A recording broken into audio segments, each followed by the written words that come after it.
سلام دوستان، امیدوارم حالتون خوب باشه. این دوچرخه آقا پسر من اینش باید عوض بشه. نمیدونم کاسه اسمش چیه که بولبرینگ ساچما داخلش قرار میگیره. این باید عوض بشه. حالا برای تعویض این قطعه خودرو باید باز بشه.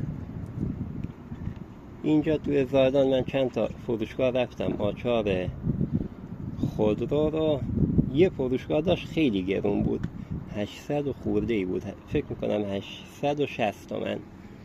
توی این فروشگاه اینترنتی هم بود، قیمتش خیلی پایین تر بود، ولی تا زمانی که به دستم برسه مدت زیادی طول میکشه، حدودا یه هفته 10 روز طول میکشه.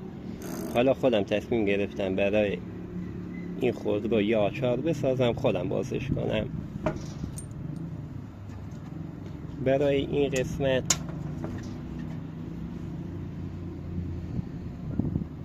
داخلش اینجوری شیار من این پیچ و این قسمت که حالا داخل میره، این قسمت رو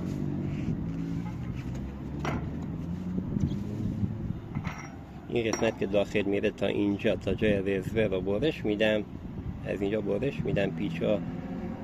این قسمتشو به این حالت با مینی فرز شیار میندازم که بره داخل اون شیارا قشنگ گیر کنه. اینم حالا با آچار هم میشه گرفت، مثلا با آچار دوله گیر میتونیم باز کنیم. اگر باز شد که بهتر، اگر باز نشد یه میل گردم روی این جوش میدم. اول بریم اینو برش بدیم. اینم میخوام 0 تا 100 با همین ابزار ابتدایی مثل مینی فرز بسازمش. دستگاه تراش رو نمیدونم، دستگاه تراشکاری و اینجور چیزا ندارم. با همین ابزار ابتدایی بریم یه آچار برای خودرو این دوچرخه بسازیم.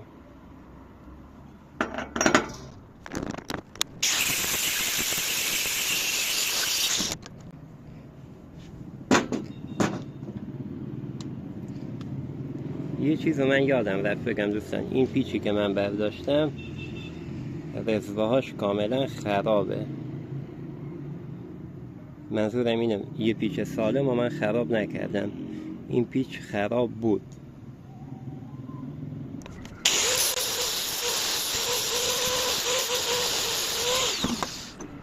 خب حالا این قسمت هم داخل خودرو نمیره. ما شیارا رو ایجاد میکنیم، بعد کل این پیچو با صفحه سنباده یه سنباده میزنیم. حالا من فاصله این شیار تا شیار کناریشو بگیرم، روی این پیچ خط کشی کنم. خب اول تعداد این شیارا رو میشماریم، 1 2 3 4 5 6 7 8 9 10 11 12 تا شیار داریم. حالا تا جایی که تونستم خط کشی رو دقیق انجام دادم. الان پیچ رو بذارم وسط گیره، با صفحه استیل بور یه خط بندازم اینا رو.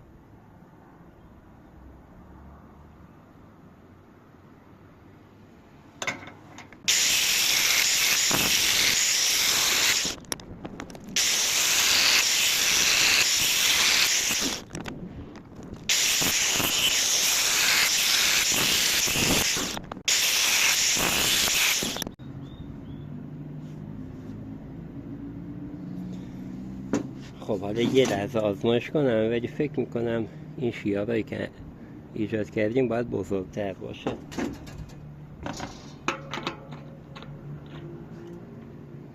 آره شیارها هم باید بزرگتر باشه، هم کل این سطح و یه سنباده باید بزنم. خب حالا با صفحه برش، با صفحه سنگ ساب این شیارها رو بزرگتر میکنیم.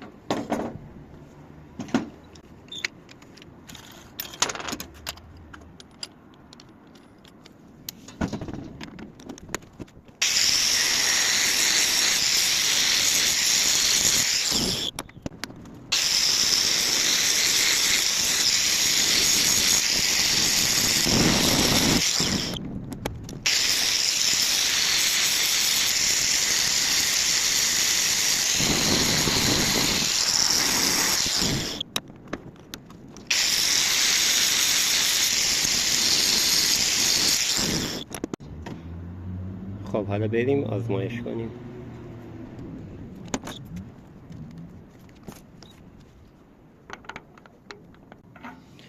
یه سنباده بزنیمش.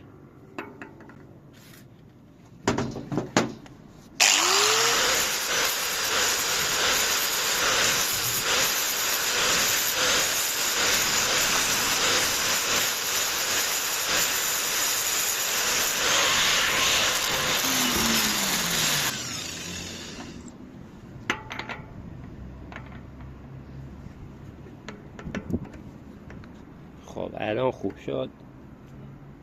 خب الان محکم شد. حالا میتونیم این پیچ رو بذاریم وسط گیره، رینگو بچرخونیم، خود رو باز بشه. میتونیم این پیچ رو با آچار لوله گیر بگیریمش و پیچ رو باز کنیم. هر دو مدل میشه. من میذارمش وسط گیره.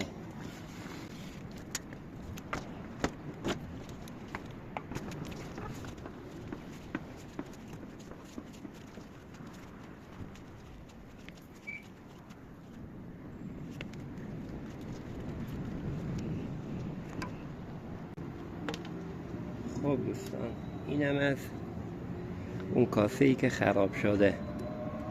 این کامل خورد شده. حالا اینو خارج کنم، کاسه جدید و ساچمه رو بذارم داخلش، مجدد خودرو رو ببندیم سر جا. حالا گریف به این ساچمه بزنیم.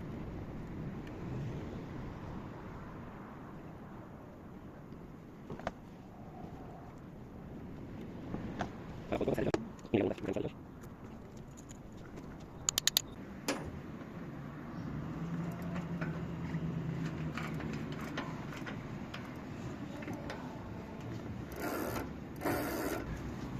خب تا یه حدی با دست سفتش میکنیم، دیگه نمیشه.